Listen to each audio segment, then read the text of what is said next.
খাচ্ছি টক তো একটু লাগছে না। কোন টকই নাই আপনার টক লাগছে কই টক রাতারে কোন জাহান টক লাগছে আমি দেখান তো। হ্যাঁ স্যার কোন জাহানা টক আমাকে দেখান তাহলে ওখানটা আমি খাবো। তো থাকলে চোখ মারা যেত। টক বুঝতে পারলাম না কোনখানে টক লাগে 20 টাকা লাগে পিছু লেগে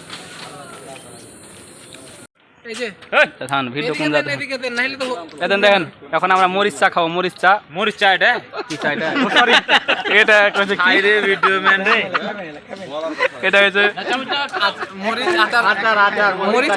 এটা মরিচ আচার। এটা কি চাকটা খাবো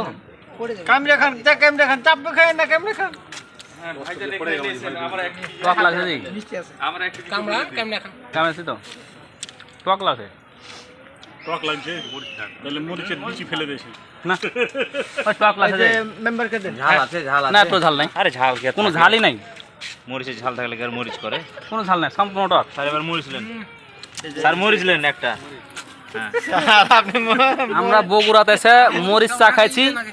মরিচ চা খাইলে টক লাগছে আবার তেঁতুলের চা খাইলাম মরিচ চা বলছি মানে মরিচের আচার খাইছি।